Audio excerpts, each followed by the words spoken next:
소비자들은 일상생활에서 수많은 형태의 광고물을 접하며 살고 있대요. 그러니까 얘네가 이 글은 광고에 대한 글이겠지 이 생각을 먼저 해야 되고, 그러나 동일한 광고물을 접하면서 서로 똑같이 지각하지는 않는다. 지각이라는 단어도 나왔죠? 중요한 단어 나왔잖아요. 그래서 지각에 대한 정의 내줘요. 지각이란 우리가 주위의 세계를 보는 방법이라고 말할 수 있지만, 두 사람이 똑같은 조건 하에서 같은 자극에 노출된다 하더라도 어떻게 선택, 조직, 인식, 해석하냐 하는 것은 각자의 필요와 가치, 기대에 따라 다르다고 해요. 그래서 이걸 볼 수 있는 거야. 지각은 사람에 따라 달라요. 당연한 얘기 하는 겁니다. 근데 본문에 따르면 왜 달라지느냐? 거기는 그대로 씁시다. 그 사람이 선택이 어떻게 되는지, 조직이 어떻게 되는지, 인식이 어떻게 되는지, 해석이 어떻게 되는지 이게 다르기 때문이에요. 그 다음에 이게 왜 달라지느냐? 또 나오죠? 각자의 필요, 가치, 기대. 각자의 필요, 기대, 가치가 다르기 때문이에요. 근데 지금 이 얘기하는 거는 첫 단락에 첫줄 다시 봐봐. 소비자들은 광고물을 접하며 살고 있다. 그러나 동일한 광고물을 접하면서 똑같이 지각하지 않는다. 그러면 이 분위기상 이 글은 누구를 목적으로, 누가 읽기를 목적으로, 아니면 누구의 입장에 쓴 글이냐? 광고주죠. 그럼 광고주의 얘기가 어떻게 나오냐면, 잠깐만 세 번째 단락 볼게요. 자극을 지각한 영향을 주는 소비자의 특징 대놓고 나왔죠. 이 글은 광고주의 입장에서 쓰는 글이에요. 그럼 광고주의 입장에서 무슨 글을 쓰는 것이냐? 광고에 대한 글이었잖아. 사람들이 똑같은 광고를 보고 반응이 다르더라. 그러니까 이거는 어떻게 보면 효율적인 광고를 위한 글이라고 보면 돼요. 이 얘기를 지금 왜 하느냐? 다시 봐요. 지각이 사람에 따라 다른 거죠. 근데 왜 달라요? 사람마다 선택, 조직, 인식, 해석이 달라지기 때문이고, 그건 또 필요, 기대, 가치가 다르기 때문이야. 그러면 내가 소비자한테 정확히 전달하기 위해서는 뭘 알아야 돼요? 어떻게 선택하고, 어떻게 조직하고, 어떻게 인식, 해석하느냐를 알아도 되고, 아니면 소비자들이 내가 팔아먹으려고 하는 물건에 대해서 어떤 필요성을 가지고, 어떤 기대를 가지고, 어떤 가치를 갖느냐를 내가 파악하면 좀 더 효율적인 광고가 가능할 겁니다. 니네가 어떤 식으로 읽어줘야 되느냐? 그러면 광고주는 이거를 어떻게 파악할 거지? 이걸 어떻게 파악하지? 이런 식으로. 분명히 뒤에 그런 얘기가 나오겠지? 라고 추정하면서 읽기를 해야 되고요. 그게 바람직한 형태의 예측하며 읽기가 돼요. 나오나 한번 보도록 합시다. 첫 단락에 있는 지각에 대한 정의는 읽어보도록 하고요. 자, 두 번째. 감각은 상품의 광고, 포장, 상표명. 대놓고 나와요. 광고, 포장, 상표명. 단순한 자극에 대한 즉각적, 직접적인 감각기관의 반응이래요. 그 감각은 되게 특징적이야. 감각은요, 요거는 잘 봐야 되는데, 얘는 원래 직접적이에요. 오감이잖아. 보는 거, 듣는 거, 누가 날 찌르는 거, 냄새, 맛 이런 거잖아. 대놓고 나와요. 그리고 바로 나온단 말이야. 이게 특징이야. 내가 니네 옆구리 쿡 찔렀을 때 바로 안 나오고 10분 있다 나올 리가 없잖아요. 즉각적인 반응을 보이는 게 감각인데, 감각은 오감을 통해 외부에 있는 그대로 받아들이는 반면에, 직접적이라는 말 똑같은 거 또 있는 그대로예요. 있는 그대로 받아들이는 반면에, 지각은 그러한 감각기관을 통해 들어온 자극을 개인이 의민 조직하는 과정이다. 그래서 이거를 조직을 하면 그게 지각이에요. 그러니까 내가 니네를 쿡 찌르잖아. 뒤에서 찔렀다고 쳐봐. 바로 반응 안 나오고요. 가만 고민해 볼 수도 있죠. 그럼 걔네는 생각하는 거야. 누가 날 찔렀지? 날 찌를 사람 없는데? 함부로 소리치면 안 되겠는데? 이런 거. 반응을 즉각 내보이지 않을 수도 있죠. 그게 지각이에요. 어떤 자극물이 지각되기 위해선 적어도 먼저 그것이 감각기관을 통해 정신의 경계에서 들어오지 않으면 된다. 그래서 지각하기 위해선 감각이 있어야 돼요. 선행이야. 선행 조건이에요. 그리고 이쪽은 정신적 경계라고 하는 거죠. 이쪽은 물리적인 영역이고 이쪽은 정신적인 영역인 거야. 그러니까 지각이라고 하는 건 생각이에요. 생각. 지각을 통해 개인에게 편견이 형성되기도 하는데 이러한 지각의 심리적인 편견은 감각을 지배한다. 심리적인 편견이 있는 경우 왜곡이 발생한다. 무슨 얘기냐면 봐요. 니네 아마 들어본 적 있을 텐데 뭘 마신다고 쳐봐. 빨간 캔이 있고 파란 캔이 있단 말이에요. 빨간 캔은 전반적으로 빨간색이에요. 파란 캔에는 아래가 파란색이 있고 위에는 빨간색이 있단 말이지. 이거 코카콜라고 펩시콜라잖아요. 만약에 이거 블라인드 테스트 하면 니네 구별할 것 같아요? 못할 것 같아요? 콜라 가지고 되게 많이 하거든요. 사람들이. 니네 할 거 같냐? 못할 거 같냐? 코카콜라 맛하고 펩시 비교하면 어때요? 이쪽이 더 어떻다는 평이 많지? 좀 더 달고 또 탄산은 좀 빠져 보인단 말이야. 실제로 꽤 많은 사람들이 이거 블라인드 테스트 하거든요. 거의 못 맞춥니다. 그냥 찍어서 맞추는 비율하고 비슷해요. 그렇다는 이야기는 이거를 하면 사실은 우리는 구별을 못하게 되는데 구별을 한다라고 하는 건 뭐예요? 구별한다라는 생각이 바로 뭐죠? 이게 편견이에요. 그럼 뭐에 대한 편견이냐? 시각이죠. 요렇게 편견을 심어주는 거야. 펩시콜라는 좀 더 달아. 김 빠진 것 같아. 그래서 시각으로 그 캔 껍질을 보면 이렇게 가면서 뭐가 발생해? 그래, 역시 달아. 역시 김 빠져. 왜곡이 발생하는 겁니다. 광고라고 하는 건 이런 것도 활용하는 거야. 그게 두 번째 단락 얘기예요. 자, 세 번째 단락은 자극을 지각하려는데 영향을 주는 소비 특히 두 가지가 있고요. 확실하게 광고주 입장이 그리라는 걸 알 수 있어요. 첫 번째는 자극들 간의 차이를 구분하는 능력이고요. 두 번째는 하나의 자극으로부터 떨어지는 일반화의 경향이 있다. 그래서 아마도 이 글은 이 두 가지를 나눠서 얘기를 할 거고요. 114쪽의 두 번째 줄까지가 첫 번째 얘기고 114쪽의 나머지 부분이 두 번째 얘기입니다. 그래서 하나만 얘기하고 오늘 끝냅시다. 거기에 보세요. 마케팅 자극의 효과에 대한 기본적인 문제 중에 하나는 소비자들이 자극 간의 차이를 구별할 수 있느냐이다. 즉 소비자들이 맛, 느낌, 가격, 포장, 형태 등을 통해 브랜드 차이를 지각할 수 있느냐가 문제이다. 하나 얘기하고 끝냅시다. 보세요. 소비자가 특히 얘네들 얘기할게요. 브랜드 간의 차이를 구별해야 한다. 이게 맞아요. 구별하면 안 된다. 어떤 게 맞아요?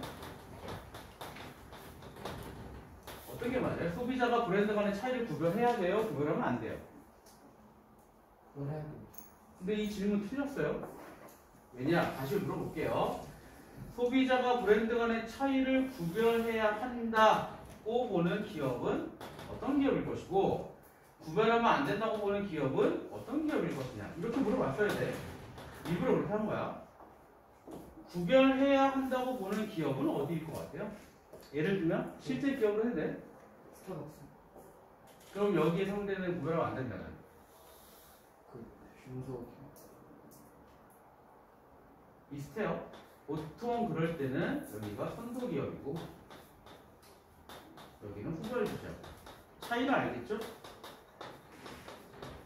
어느 정도 위치를 가지고 매출을 올리고 있는 기업 같은 경우에는 자기네 따라하는 기업이랑 우리 기업 구별을 해줘야 돼, 소비자들이. 근데 뒤에서 따라가는 입장에서는 구별하면 안 됩니다. 비슷하게 엮여야 우리께 팔릴 거 아니냐? 예를 들어서 이쪽에 해당하는 게 커피는 좀 애매하고요. 여기가 휴대폰으로 할 때 삼성이라고 치면 여기는 중국의 여러 중소기업들이 돼요. 샤오미는 옛날엔 이쪽이었는데 좀 구별합니다. 샤오미는 한 가운데쯤 돼요 이제. 샤오미도 오히려 그 다른 중국 내 후발주자들이 자꾸 따라하거든요. 그래서 좀 힘들어 하잖아. 자동차 기업들도 이런 거 되게 많습니다. 그래서 이런 과정에서 나오는 광고는 아니지만 이런 과정이 나오는 게 바로 뭐냐? 그게 따라하기예요. 디자인 따라하기라거나 포장지 따라하기라거나 헷갈리게 하는 거 필요성이 있죠. 일정 수준 이상의 자극을 가하면 인체의 감각 기관이 활성화되고 이것이 부호화 된다. 부호화 된다는 이야기는 내가 니네 옆구리를 쿡 찌르면 그게 얼마나 찔렀는지 알 수 없잖아. 그래서 머릿속으로 이 사람은 나한테 1만큼 찔렀다, 2만큼 찔렀다 이런 거를 숫자화하는 경우도 있습니다. 이게 숫자가 꼭 아니더라도 플러스 마이너스 이런 것도 되거든요. 부호화라고 해요. 신경기관에 전달된다. 이 자극의 수준을 식욕수준이라고 한다. 그래서 우리 이렇게 봐요. 부호화라고 하는 건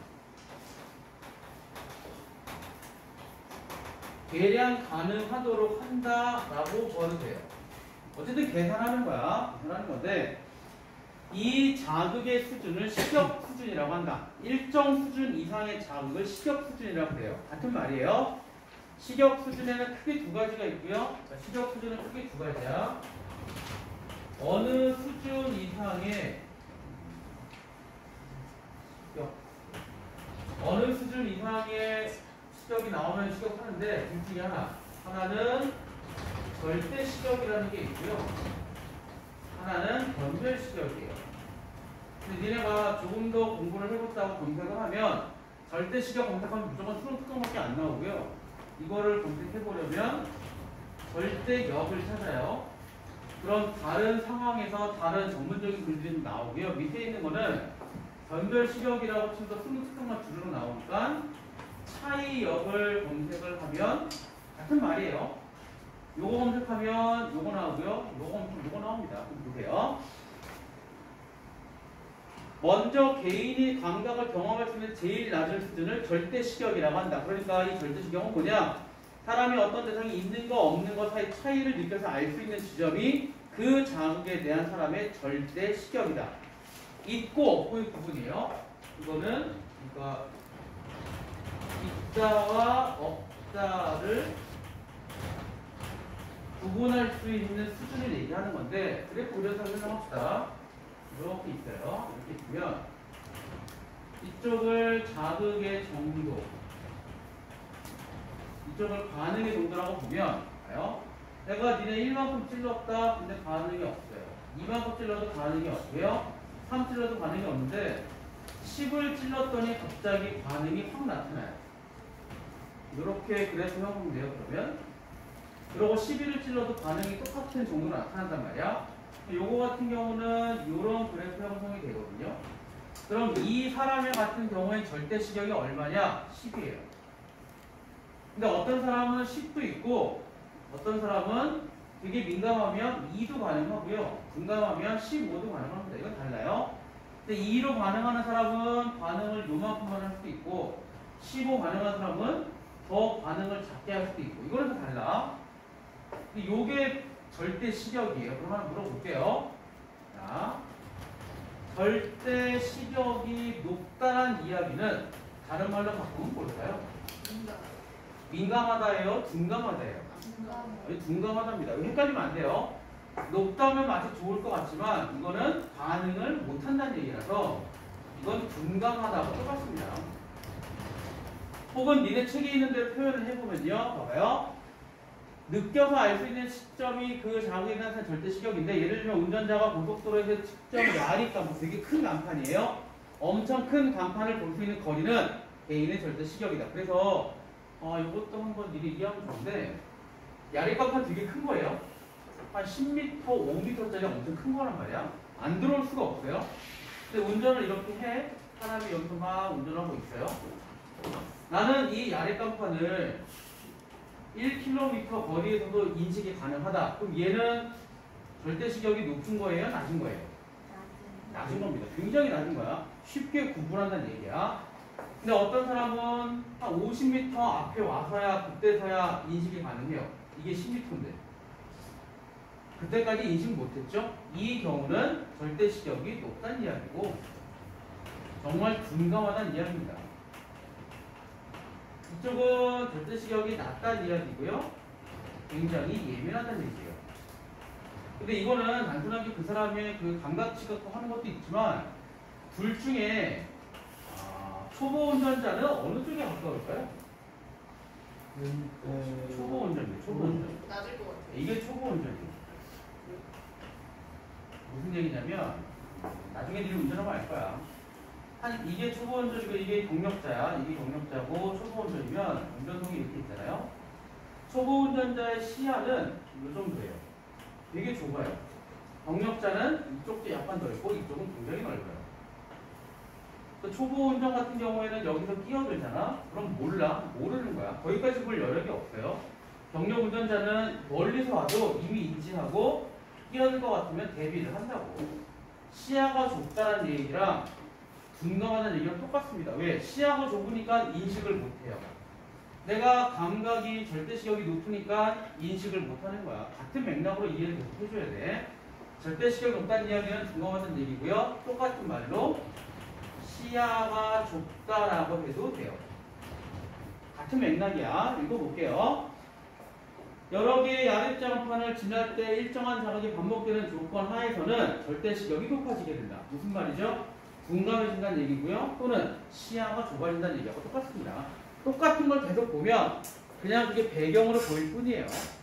운전자의 감각은 더 느리고 무디어진다. 이게 둔감하다는 얘기죠. 더 느리고 둔감해지는 경향이 있다. 일정한 거리를 두고 설치된 간판을 계속 보면 1시간 이상 운전할 때 어떤 하나의 특정 야력과 특별히 눈에 띄는 경우는 드물고요. 거의 모든 간판들이 눈에 들어오지 않게 돼요. 이러한 감각의 적응 문제 때문에 이거 지난번에 얘기했죠. 이 글의 대상은 광고종 기업가란 말이에요. 광고 효과를 유지하기 위해서는 광고주는 광고 캠페인을 규칙적으로 변화시킨다. 그래서 우리나라 이 간판들 사이에서도요. 니네 고속도로 갔을 거야. 큰 간판이 계속 이렇게 있다가 갑자기 어떤 건 이렇게 서 있는 경우도 있어요. 이거는 뭐예요? 절대시력을 낮추는 효과를 발생시키는 거라고. 똑같으면 이게 높아져요. 근데 뭔가 변화가 생기면 다시 낮아지는 겁니다. 왜? 다르니까. 그런 거 이해하고요. 다음으로 개인이 두 가지 자극을 분간할 수 있는 최소한 차이를 변절시력 혹은 차이력이라고 해요. 얘는 한 자극만 가지고 따지는 거고 얘는 두 자극 사이의 차이를 이야기하는 겁니다. 그러면 이거 설명하기 전에 뒤에 문제 먼저 설명할게요. 검사겸사 한꺼번에 합시다. 몇 쪽을 펴느냐면요. 116쪽을 펴봐요. 나를 먼저 봐. 나는 안 봐. 나부터 봐요. 원두커피 사용되는 커피 콩의 가격이 상승하자 최근에 엄청 올랐더라고. 커피 전문점 S에서는 S는 유명한 프랜차이즈 중에 S 시작하는 거 하나밖에 없습니다. 스타벅스. 얘기하면 안 돼요. 그거 저작권 이런 거 나와 올릴 때. 되게 AI가 검색하더라고. 노래 하나 들어가잖아요. 바로 그거 날아와요. 이거 저작권 침해인데요. 기가 막히죠. 업로드 할 때. 그냥 S야. 거기밖에 없으면 S 하나예요. 아메리카노 커피의 가격을 3,900원, 4,100원 인상하였다. 이거 진짜 기사가 적은 것 같은데? 최근에 오르잖아. 그러나 동네 작은 커피숍도 아메리카노 커피의 가격을 1,000원에 1,200원 인상하였다. 동네 작은 커피숍 커피를 마신 사람들은 커피 가격 인상 접하고 S와 커피숍 가운데 인상 폭이 작게 된 커피숍의 가기로 결정하였다. 그러면 니네 계산하지 말고 봐요. 어디가 더 많이 오른 거예요? 동네입니다. 이거 굳이 공식 안 써도 돼요. 한번 볼게요. 공식을 써서. 이 커피숍이 있고요. 동네가 있단 말이에요. 왜? 다 알리면 안 돼요. 대문자로 써야 되나? 왜요? 욕 같아요? 아니야. 노예 착각해요. 인상 전, 인상 후. 이렇게 보면 3,900원에서 4,100원, 1,000원에서 1,200원으로. 근데 둘 다 200원 인상했다면 이 절대적 가격은 똑같아요. 왜 얘네가 더 올랐다고 봐야 돼요? 아직 공식 얘기 안 했어. 찾아는 비율. 그렇죠. 비율로 가는 거지. 원래 가격이 1,000원인데 오른 게 200원이야. 그러면 이거 대비해서 얼마가 올랐느냐 따져야 되고요. 얘는 시작 지점이 3,900원이었고 200원 올랐으니 인상 전 가격 전체에 비해서 미미한 거라고. 그래서 사람들 여기서 조건을 줬잖아요. 인상 폭이에요. 근데 이거 더 정확히 가야 돼. 단순한 인상 폭이 아니라 뭘로 가야 돼요? 비율로 정확히 얘기해야 되는데 비율로 따지면 이쪽이 한 4배 정도 더 올랐습니다. 이제 계산을 해보자고. 잠깐 어딜 다시 피냐면요. 왔다 갔다 하세요. 114쪽에 베버의 법칙을 봐봐. 베버의 법칙을 보면 여기 단 K는 자극 간의 차이를 인식하는 수준의 정도였죠. 이게 중요한 거야. K가 자극 간의 차이를 인식하는 정도야. 그러니까 얼마나 이게 커지게 되면 이게 크면 클수록 자극 간 차이를 더 잘 이해한다는 얘기야. 그래서 I는 뭐죠? 원래 거. 그 다음에 델타 I는 뭐예요? 변화량이에요. 그래서 어떻게 하면 돼요? 그대로 갑시다. 얘 같은 경우는 1,000원에서 1,000원으로 변화량이 얼마죠? 200. 이거는 200원 줬으니까 그냥 200원 써도 되고 나중 거에서 지금 걸 빼면 돼요. 그럼 이렇게 되거든요. 그러면 1000분의 200이니까 0.2단 말이에요. 자, 얘는요. 원래가 3,900원이었고 나중 자극에서 원래 자극을 빼게 되면 3,900분의 200이 되거든요. 그래서 나눠보면 0.051 나와요. 그러니까 이게 더 크죠? 얘보다 4배만큼 크지? 그러니까 동네 커피숍 같은 경우에는 4배 더 인상을 느낀다라고 얘기를 하면 돼요. 그러니까 사람들은 밑에를 잘 안 가게 될 겁니다. 근데 실제로는 이거는 이제 저희랑 관계 없는데 그럼에도 불구하고 사람들은 어디를 가요? 여기를 갈 거예요. 아직은 절대적인 가격이 낮죠. 이게 자, 여기서는 또 이거 적용할 수 있는 거야. 사람들이 절대 가격, 커피의 절대 시격을 2,000원이라고 잡으면 여기는 못 가는 거고요. 가는 겁니다. 그러니까 단순하게 요거를 차이역 가지고는 설명할 수는 없지만 그래도 일단 여기서의 문제는 차이역을 얘기했으니까 그러면 3번에 나에게 나온 거 한번 볼게요. 나에서 베버의 법칙에 의하면 지금 한 그 법칙이 베버의 법칙이에요. 사람들은 동네 작은 커피숍보다 커피숍은 S의 아메리카노 커피의 인상을 더 크게 느낄 것이다. 아니죠? 그래서 답은 3번이에요. 4번. 나에서 베버의 법칙에 의하면 두 커피숍의 커피 가격 인상분은 같지만 200원으로 같아요. 소비자가 인식하는 자극 간의 차이는 최초 자극에 영향을 받는다. 그러면 니네 뭘 고쳐야 되느냐? 인상 전 가격이 최초 가격이라고 하는 거를 적어놓으면 참 좋아요. 그러니까 이게 최초 자극. 어떤 걸 자극으로 보느냐가 중요하거든요. 이 문제에서는 인상 전의 가격이 최초 자극이 되는 거야. 그러니까 원래 얼마였냐가 중요한 역할을 하는 겁니다. 3,900원과 1,000원이요. 5번은 나만 볼게요. 커피 가격 인상 소식을 접한 사람들의 행동은 이거 부호화한 거 맞죠? 머릿속으로 계산을 했단 말이야. 아까 니네 처음에 이거 공식 보여주기 전에 먼저 뭘 물어봤지? 어느 게 더 옳은 것 같으냐 물어봤죠? 본능적으로 계산한다는 얘기입니다. 이걸 부호화라고 해요. 그러면 이제 다시 돌아와서 113쪽 마지막 문단 볼게요. 다음으로 개인이 두 가지랑 공간할 수 있는 최대한 차이를 변별 시격으로 차이역이라고 하는데 매번은 두 자극의 변별 시격은 절대적인 양 200원에 있는 게 아니라 최초 자극의 세기, 인상 전 가격에 대한 나중 자극, 나중 가격의 상대적인 양이라는 사실을 발견하였다. 이를 베버의 법칙이라고 하고요. 이 법칙은 최초 자극 강할수록 어떻게 돼요? 최초 자극이 강할수록 이거 같은 경우는 이게 3,900원, 1,000원 나중 자극이 차이 있게 지각되기 위해서는 최초 자극 더 큰 자극, 그러니까 얘가 최초 자극이 3,900원, 나중 자극이 4,100원, 최초가 1,000원, 1,200원, 그 차이를 인식한다는 이야기하고 똑같아요. 더 큰 추가적인 자격이 필요하다. 다음에 등식으로 표현되는 베버의 법칙에 의하면 변화의 실제 양은 최초 자극의 최초 가격의 세기에 달려있다. 그래서 또 이렇게 볼 수도 있어요. 니네가 10,000원짜리를 샀는데 내가 1,000원을 할인해준다. 그럼 기분 좋아. 니네가 100만원짜리를 샀는데 내가 10,000원을 할인해준다. 어느 게 더 많이 할인이에요? 지금 이 질문 틀린 거 알죠? 절대 가격으로 많이냐 비율로 많이냐 정확히 물어봐야 되고요. 비율로 따지면 어느 게 더 많이 할인이에요? 이게 10%나 할인이에요. 얘는 몇 퍼센트 할인이죠? 1%. 근데 사람들은 진짜 이렇게 할인 폭이 있으면 요거를 보고 또 판단을 내린다고. 이거 1,000원밖에 안 해? 10,000원이나 할인해줘? 근데 또 어떤 사람은 얘 10%야? 1%밖에 안 해? 그러니까 이렇게 따지면 절대역으로 가는 거고 이렇게 따지면 차이역으로 가는 겁니다. 다양하게 활용할 수 있어요. 자, 그 다음에 114쪽에 그 배버법칙 밑에요. 여기는 이제는 일반화하는 거에 관련된 얘기고요. 특히나 이 부분은 광고주나 아니면 기업가에서 마케팅하는 사람이 진짜 기가 막히게 써먹는 부분이에요. 하나의 자극을 통해 다른 유사한 자극을 일반화하려는 경향이 있다. 이러한 자극 일반화의 과정은 두 개 자극을 유사하게 읽을 때 일어난다.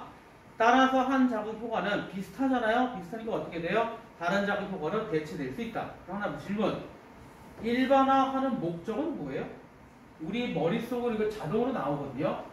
우리 머릿속에서 자동으로 나오는데 그걸 자동으로 하는 이유는 뭘까요?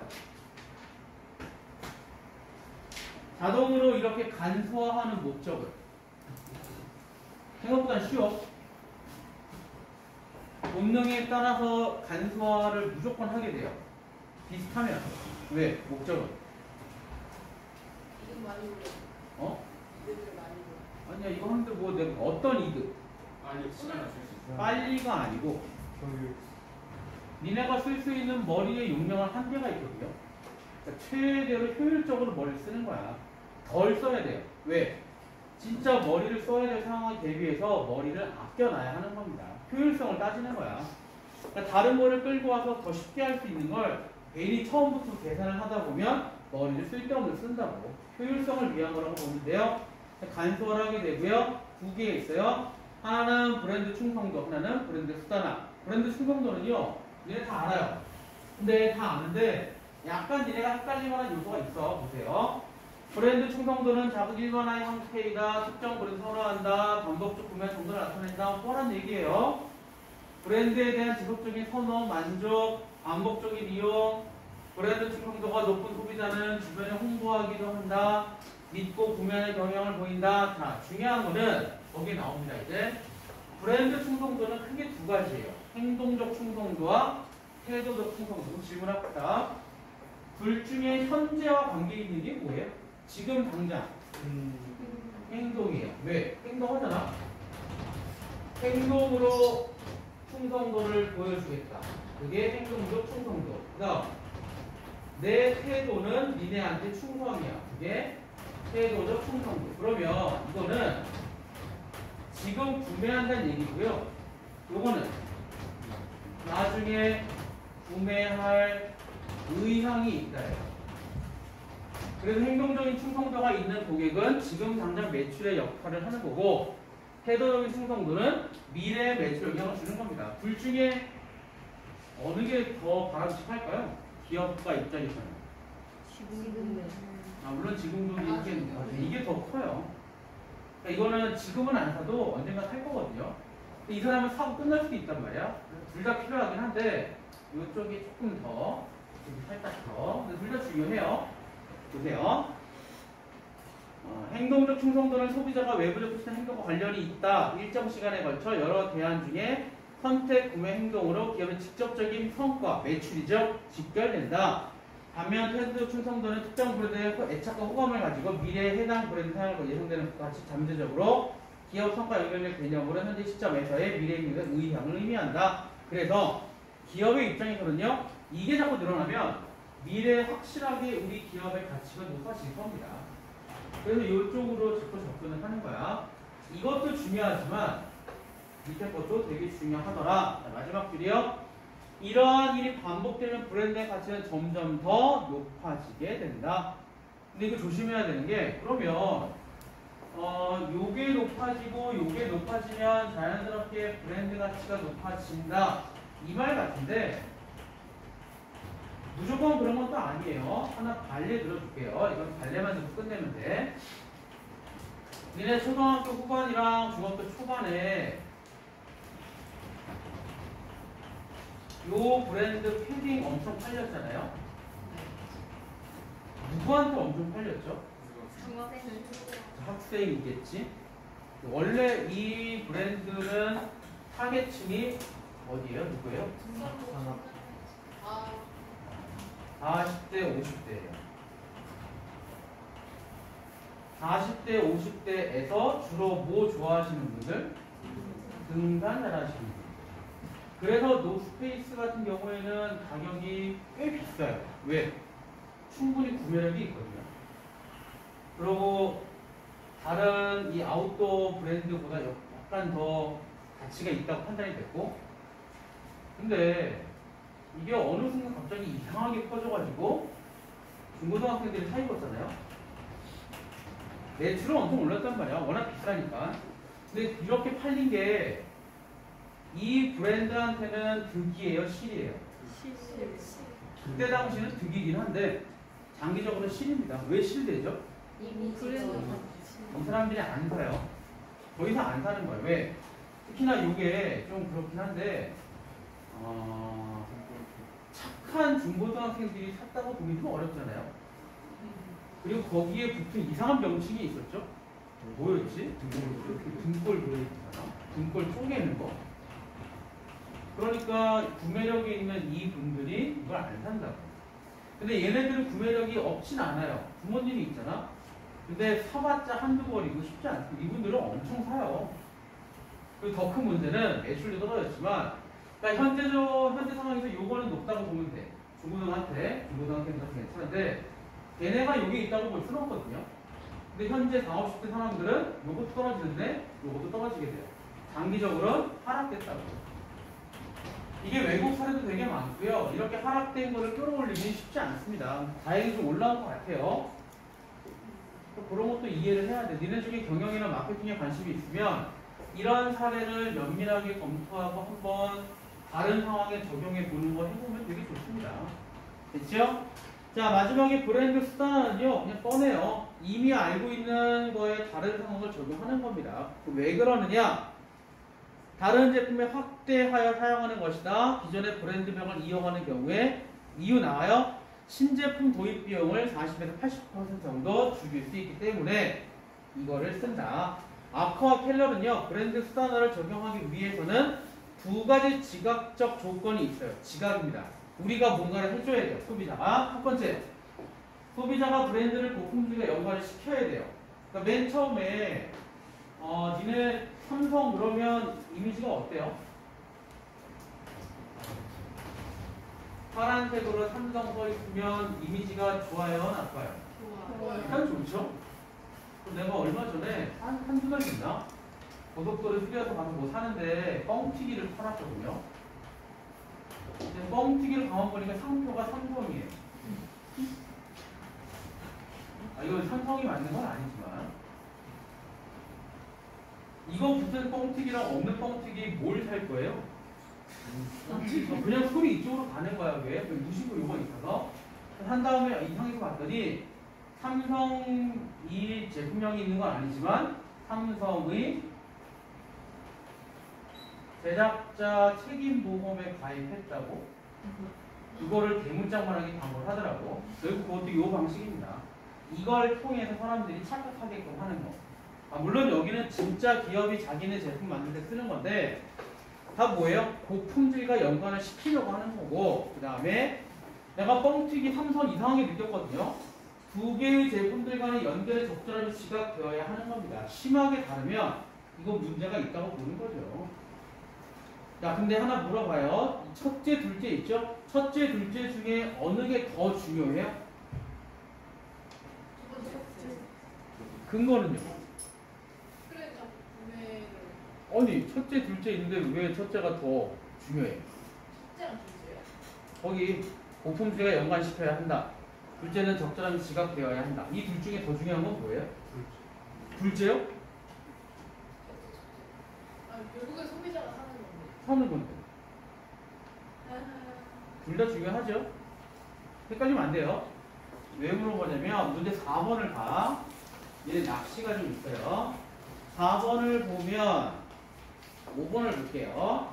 이거 그 브랜드 수다나 얘기인데 세모 제약회사는 신제품 출시하면서 부채표 소화제와 신제품 간의 논리적인 이전이 지각되어야 한다는 것보다 소비자가 부채표 소화제에 대한 브랜드를 고품질 연관시키는 것을 고려했겠다. 왜 틀려요? 둘 다예요. 둘 다. 둘 다 중요합니다. 근데 니네가 무심코 읽다 보면 첫 번째가 중요한 거 아니야? 그거 노리고 만든 문제인 거예요. 그러니까 이거는 어려운 게 아니라 니네가 헷갈릴 만한 요소를 잘 끌고 왔기 때문에 조심해라 차원입니다. 자, 4번 먼저 볼게요. A씨는 브랜드 충성도가 높다. 위에 보면 A는 소문 내고 싶어 한다. 또 이거 산다. 여기저기 알린다. 이런 얘기 나오거든요. 좋아요. 2번. A씨의 부채표 소화제 선언은 자극 일반화. 그치. 소화제도 좋은데 여기저기 다 하는 거고 딱 적당해요. 3번. 세모제약회사 입장에서는 B씨는 A씨가 소개한 사람이거든요. 늘어나면 행동적인 충성도를 지닌 고객이 늘어날 것이에요. 앞으로 늘어날 겁니다. 그러니까 B씨는 태도적인 충성도가 있는 사람이거든요. 그래서 이건 좋아요. 4번. 신제품 출시하면서 부채표 소화제에 사용하는 브랜드를 사용하는 것에는 도입을 줄이기 위한 의도가 있겠다. 괜찮죠? 그래서 답은 5번. 자, 앞에 넘어간 문제 몇 개 풀어볼게요. 1번 넘어가요. 2번은 약간 신경 써봐. 기억은 지각이고요. 이유는 감각이에요. 그래서 지각은 개인에 따라 다르게 나타난다. 그래서 마케팅에서 그거 활용한다고 이야기했었고, 감각은 외부 자극을 오감을 통해 받아들인다. 맞죠? 그리고 감각이 선행되어야 지각이 나타나는 거고요. 그러나 지난번에 얘기했던 그 블라인드 테스트 기억나나? 지각을 통해서 그래 펩시는 코카보다 조금 더 달아. 이게 머릿속에 있게 되면 그게 편견으로 작동을 해서 니네가 실제로 먹었을 때 더 달달하고 느끼게끔 왜곡을 시키거든요. 그러니까 감각에 영향을 미치는 겁니다.